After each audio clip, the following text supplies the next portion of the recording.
Next, we're going to talk about oligopoly. Again, this is a market structure with a few firms, and there's no precise definition of what a few firms means, but you could think about it as being 2 firms or something like that. So before we get into models of oligopoly, we have some definitional issues. And one is ways of measuring the concentration of an industry.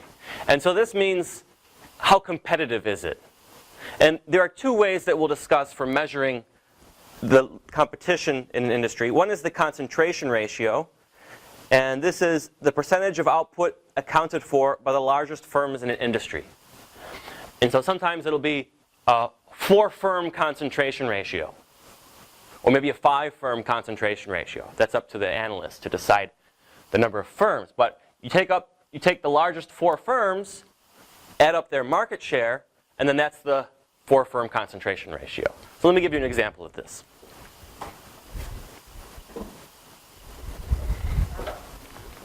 So in the breakfast cereal industry, there are a few firms only that produce the large majority of breakfast cereal that Americans consume.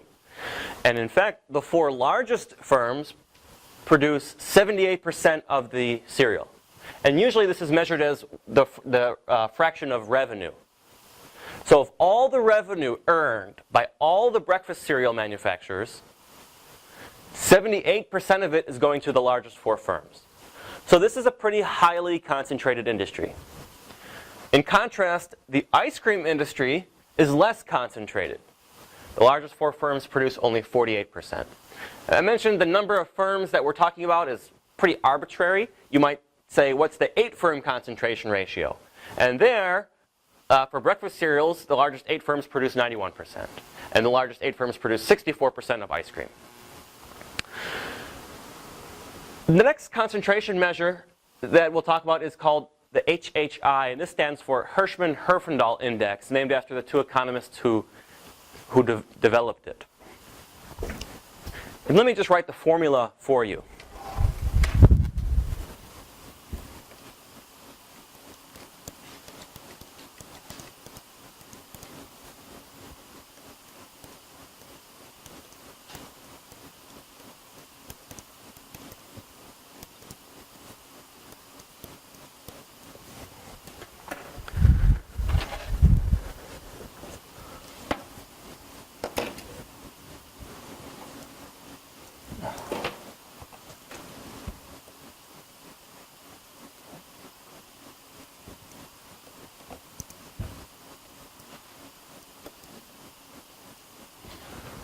Okay, so the formula for the HHI is the market share of firm 1 squared plus the market share of firm 2 squared plus the market share of firm 3 squared, and so on until we get to the last firm.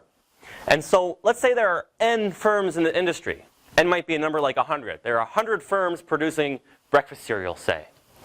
And what we're going to do is square the market share for each firm and add it up. All right, so let's see if you understand. Let's say it's a monopoly. There's only 1 firm in the industry. So therefore, what's its market share? 100, right? It has 100% of the industry. Okay, so then what's 100 squared? 10,000. 100 times 100 is 10,000. So the maximum value the HHI can take on is 10,000. Okay, but let's say instead there are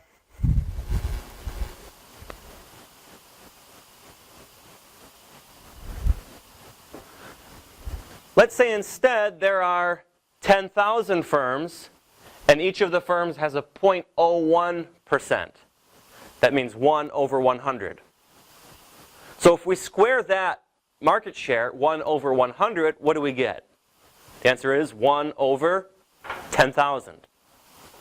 If there are 10,000 firms with this market share, we add up 1 over 10,000 times, we get 1. And so, in fact, the HHI could be even smaller than 1, but 10,000 firms, that means it's a pretty deconcentrated industry, right? It's not a concentrated industry. But this is the formula, and that's how it's calculated. So it's 2 alternative measures for measuring the level of concentration of an industry. They generally give similar results, but whereas the 4-firm concentration ratio only takes into account the 4 largest firms, the HHI takes into account all the firms. Okay, so now let's think about ways of modeling oligopoly. Let's say we have 2 firms in the industry. Sometimes this is called a duopoly because there's only 2 firms in the industry. It's possible that they're going to collude. And collusion is basically another term for getting together and agreeing with someone. And in this case, they're going to agree to set the price high. So you might envision a small town with 2 gas stations. Gas station A and gas station B. And so the owner of gas station A walks across the street and says to the owner of gas station B, hey, why don't we increase our prices to $4 a gallon? If you set your price at $4 a gallon, I'll set my price at $4 a gallon. And so they collude to keep prices high. Now this is illegal in the United States. And we'll talk about the legislation that forbids this type of collusion. But people sometimes break the law. Right? So let's think about if these 2 firms do collude, how should they set their price? This figure is meant to illustrate how 2 firms would decide how to set their price if they're colluding. And you can imagine that this is the demand curve for gas station A, and gas station B has an identical demand curve. And so maybe in this small town, half the cars are driving this way, and the other half of the cars are driving this way. And so the cars just turn into whichever gas station is easier to turn into, right? They each get half the customers. And so if that's the case, if we add these 2 demand curves up, we get the market demand curve. But let's just focus on gas station A. This is their demand curve. Well, if they're a monopolist, their marginal revenue curve is here. This is the marginal cost curve. Assume that it's just a straight line. Right? We've looked in the past at marginal cost curves that are upward sloping, but this just means it's constant. Maybe it's $1 per gallon. That's the marginal cost of selling gasoline. So marginal cost equals marginal revenue here at point A. They should produce this quantity and charge this price. That's one way of looking at it. Another way that might be easier for you is just to ignore this curve here and say, okay, this is the combined market demand curve. And this is the combined marginal revenue curve. So if there were 1 firm in this industry, they should produce where marginal cost equals marginal revenue here. Produce this quantity, QM, and charge this price, PM. So this is what would happen in this industry if there was 1 firm. But there are 2 firms. So what quantity should each firm produce? Maybe half of this, right? If they're both equally sized firms, they could say, look, we'll each produce half. And so that's another way to think about it. They might actually collude on the price that they charge. So they say, well, look, we're going to charge $4 each. And then whoever happens to come to either firm, right, on any one day, there might be more firms traveling in one direction. So some firm may get a little bit less or more than half. But in any case, this is how they would decide what price they're going to charge, right, through the same exact model. Imagine we're a monopoly. We can act as if we're a monopoly, even though we're actually 2 firms. And so that's a pretty simple model. It's actually just the monopoly model, but we have a little bit of different assumptions underlying it, namely that there are 2 firms. But other than that, pricing is exactly the same as a monopoly. This was an example of collusion, but more specifically overt collusion, which means the firms explicitly communicated with each other about raising their prices. And as I mentioned, this is illegal. And in the reader, there's an example of a situation where some firms were caught cheating. And actually, there are many examples of firms that are caught colluding, including some large companies like major U.S. airlines and other examples too. Sometimes there are more than 2 firms that collude, and this is called then a cartel. The book has the example of OPEC, the Organization of Petroleum Exporting Countries. And this is maybe the largest, most popular cartel. Countries like Saudi Arabia and other countries are members of OPEC, and they meet and try to coordinate on a price that they're going to charge. Or sometimes, how much oil will they pump? The difficulty for them is there are other oil-producing countries in the world other than the OPEC members.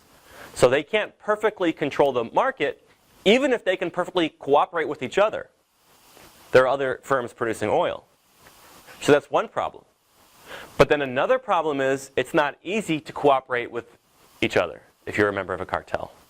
And we'll see why in a moment. To see how we model strategic situations, we're going to develop a theory called game theory. And game theory is a more recent development in economics. All right, so I'm going to describe to you the elements of a game. First, we have players. Then we have strategies, outcomes, and these are associated with payoffs. And that's pretty much it. And then we have a simple way of incorporating all of these in what's called a normal form game, and it looks like this. Okay, so here we have, you see the players. There's two players in this game, call them player 1 and player 2, and these can take on any actors in many strategic situations. Then we have strategies. Player 1 can choose up or choose down. Player 2 can choose left or choose right. Then there are 4 outcomes. If player 1 chooses up and player 2 chooses left, we are in this top left cell. You might call this scenario 1 or outcome 1.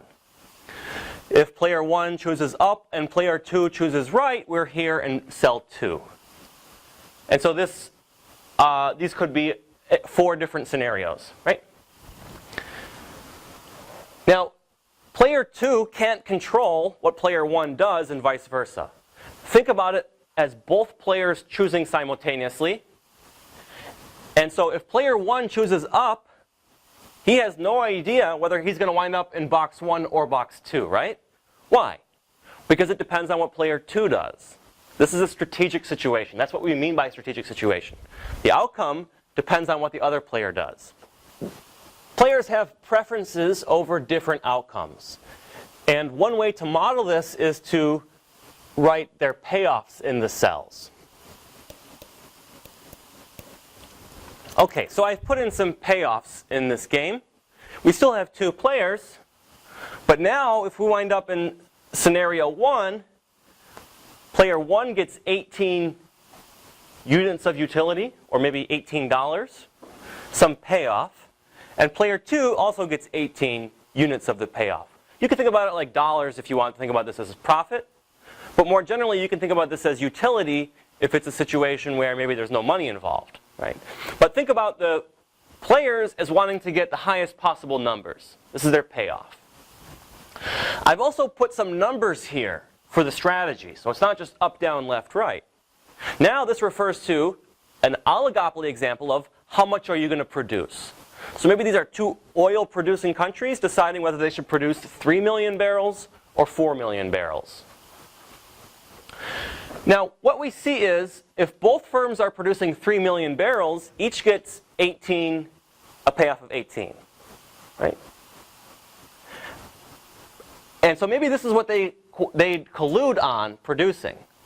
But does either player have an incentive to change their behavior? The answer is yes. For example, player 1 increases production. What happens to his payoff? Let me say this another way. Player 1 increases his production, but player 2 does not. What happens to player 1's payoff? You have to look at this table to see.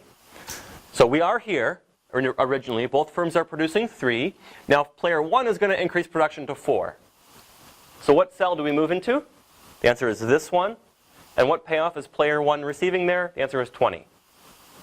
So collusion is difficult to achieve sometimes for members of a cartel because the individual members of the cartel want to not keep their promise, right? And this firm wants to produce more because its payoff would be higher, right? The other player's payoff goes down, perhaps. But player 1 doesn't care about that, because it only cares about its own payoff. Again, an implicit assumption here is this is a one-shot game. We're only going to play this game once and that's it. Next, we'll talk about a situation where we play this game over and over again. So, if player 2 is going to play 3, what should player 1 do? The answer is play 4. Why? Because 20 is bigger than 18. Now, if player 2 plays 4, what should player 1 do? Play 4 again, because 16 is bigger than 15. So no matter what player 2 does, player 1 should always play 4. This is a dominant strategy. All right, so the key term here is dominant strategy. No matter what player 2 does, player 1 should always play 4. Therefore, playing 4 is a dominant strategy for player 1. And it turns out the same is true for player 2. Why? Say player 1 plays 3. If player 2 also plays 3, we're here, but if player 2 plays 4, we're here. So what should player 2 do? Play 4. Why? Because 20 is bigger than 18. And instead, what if player 1 plays 4? If player 3 plays 3, we're here. If player 2 plays 3, we're here. If player 2 plays 4, we're here. So what should player 2 do? Play 4, because 16 is bigger than 15. So no matter what player 1 does, player 2 should also play 4. So producing 4 is a dominant strategy for both players 1 and 2. And so if both players have a dominant strategy, then both players playing their dominant strategy is in equilibrium. And therefore, this is the equilibrium. Both players are playing 4, producing 4, and both players are getting 16. Now, this is the equilibrium in the single shot stage of this game. The firms may have colluded and said, hey, we're each going to produce 3, but then both of them had an incentive to cheat on that, and so we wind up in equilibrium here. We'll see that there may be some strategies the firms can use in a repeated version of the game where we wind up back here. But it's important to notice that an individual firm cannot by itself move the game from here to here, right? Because player 1 can move the game from here to here, or player 2 can move the game from here to here, but neither player can move the game from here to here. This takes the actions of both firms. All right. So there was a question of where do these numbers come from? Good question. Let's say we have the following demand curve. So it looks like this. And for simplicity, let's say that marginal costs and average costs are 0. So maybe this is a mineral water producer. Then, of course, the marginal revenue curve, so this is demand, marginal revenue is going to look like this, right? It intersects it at 6. Now let's plot the marginal cost curve. Well, marginal cost is 0, right? So what quantity, if this was a monopolist, what quantity should this firm produce? The answer is 6. And what price should it charge for it? 6. And so if this was a monopolist, they should charge $6 and produce 6 units. Okay, but there are 2 firms. So go back to our collusion model. How much should each firm produce? If we said they're just going to split the output, they're each going to produce 3, and each going to charge $6. What would be the profit associated with that?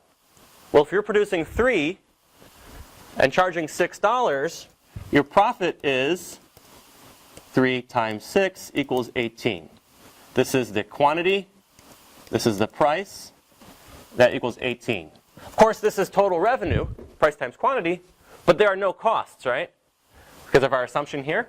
So all revenue is profit. And so then where does the rest of the numbers come from? Well, I just made the assumption that the firm can increase production by 1 if it wants to, from 3 to 4. And so if that's the case, let's say firm 1 produces 4. So player 1 produces 4, and player 2 produces 3. Then total output is 7. And how much profit does each firm make? Well, firm 1 is going to make 4 times the price. What's the price? Total output is 7.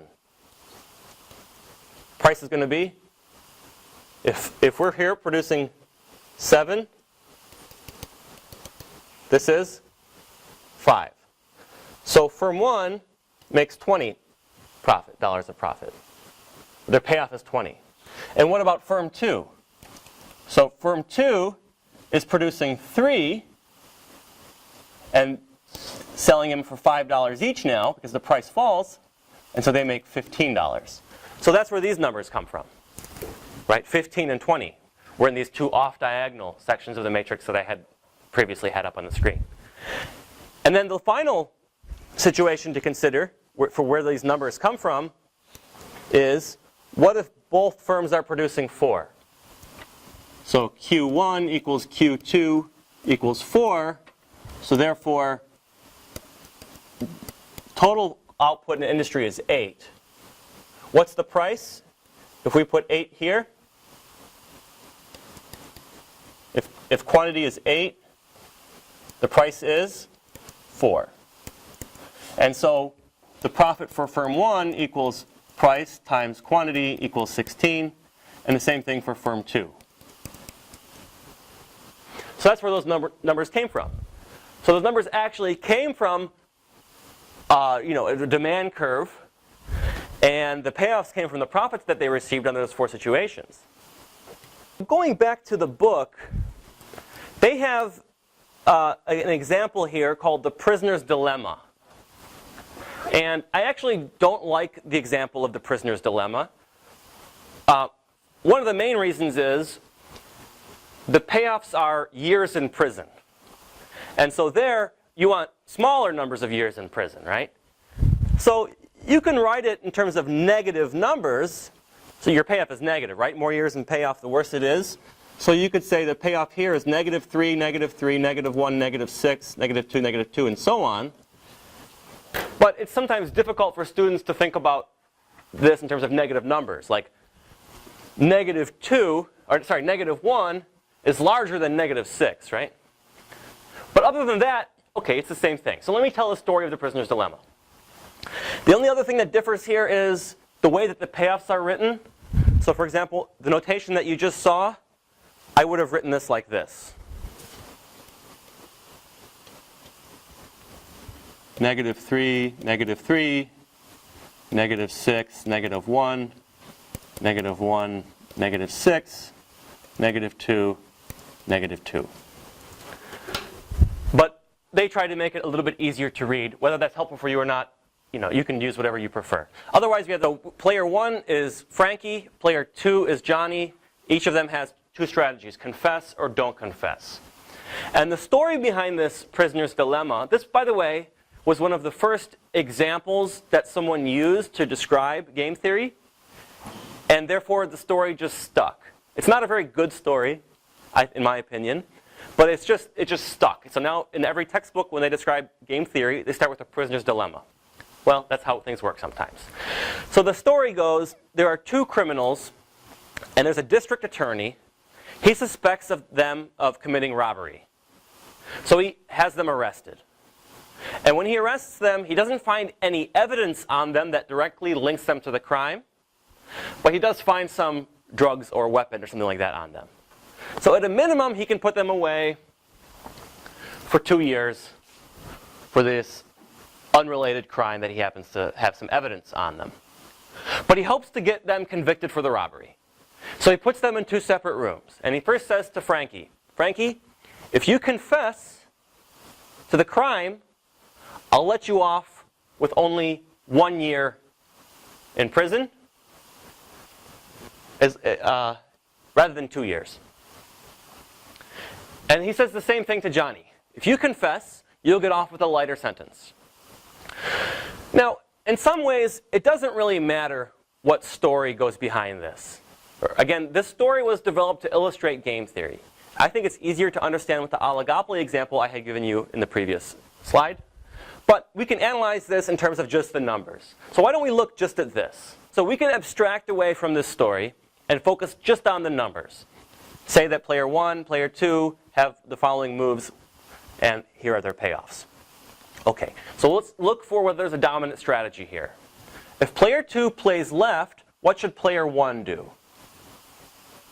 The answer is up, because -3 is greater than -6. So if player 2 plays left, player 1 should play up. What about if player 2 plays right? What should player 1 do? Again, up, because -1 is greater than -2. So no matter what player 2 does, player 1 should play up. And in the language of the story, that is confess. So player 1 has a dominant strategy. Confess. What about player 2? Well, if player 1 plays up, what should player 2 do? Play left. Why? Because -3 is greater than -6. If player 1 plays down instead, what should player 2 do? Again, play left, because -1 is greater than -2. So no matter what player 1 does, player 2 should play left. That is, confess. In other words, confessing is a dominant strategy for player 2, or Johnny. So then, if both players have a dominant strategy, both players playing their dominant strategy is in equilibrium. In other words, this is the equilibrium. Both players are going to get 3 years in prison because they both confessed to the crime. They could both do better if they were here. Both would only get 2 years in prison. So from the standpoint of the players, it's an inefficient outcome, right? But this is the prediction from game theory for a single shot version of the game. Now, what if it's not a single shot version, but a repeated game? In this case, they may be able to achieve cooperation. And why might this be a repeated game? Well, once Frankie and Johnny get out of prison, they could do this again, right? They could partner up again and commit crimes together. And so if you know what happened last time, right, that's going to influence how you play the next time. And so there are 2 ways that we'll discuss for improving cooperation. And remember, what we're talking about is we want to get here. We want the players want to get here. Because they would rather have 2 years in prison rather than 3 years in prison. The first strategy we'll talk about is a tit-for-tat strategy. And you probably know what this means without me describing it. You do what the other player did last time. The next time you play, you just do what the other player did last time. So if you're Frankie and Johnny confessed last time, then you're going to confess next time this happens. Likewise, if Frankie didn't confess, then you're not going to confess next time. And so maybe in a situation where we're talking about a period of years between plays, this strategy wouldn't work very well. But let's go back to our gas station example. If we agree to charge, to produce, say, 3 gallons of gasoline, or maybe more realistic, 300 gallons of gasoline. That's a little bit bad example because we're talking about pricing. Let me just use a pricing example. So if we agree to charge $4, but I cheat on our agreement and I charge $3, I get more customers, right? They all come to me. But then my rival plays tit for tat and he then lowers his price to $3. And how do we get the price back up to $4? Well, one of us has to go first. Because if you're playing tit for tat, you do whatever your rival does. So maybe I say, okay, look, right now we're both charging $3. I'm going to raise my price to $4. Now, immediately I'm going to lose customers, right? But if the other player is playing tit for tat, the next round, he's going to raise his price to $4. And so we will achieve the collusive agreement because of the repeated game nature, the repeated nature of the game. This also suggests that the 2 gas stations don't have to explicitly collude with one another. If somehow they can get on the same page without actually communicating with one another, they can achieve collusion. Only now we wouldn't call it explicit collusion, we would call it tacit collusion. Another strategy that we might be able to use is called a trigger strategy. And this is a harsher strategy. There's zero forgiveness in the trigger strategy. Because what that means is if anyone cheats on your agreement, you never cooperate with them ever again. So imagine we're gas stations. We've agreed to play have a $4 price. If I lower my price to $3, my rival is going to play $3 and never go back to $4. So this strategy is unforgiving, and it's the harshest possible strategy. If you cheat once, then there's never going to be any more cooperation. Because this strategy is so harsh, it also is effective. The penalty for cheating on your rival is so high that you would never want to cheat on your rival. Or only under some extreme situations would you want to cheat on your rival. Right? So these are two strategies that firms can employ in a repeated version of the game. They're not available in a single shot version of the game, right?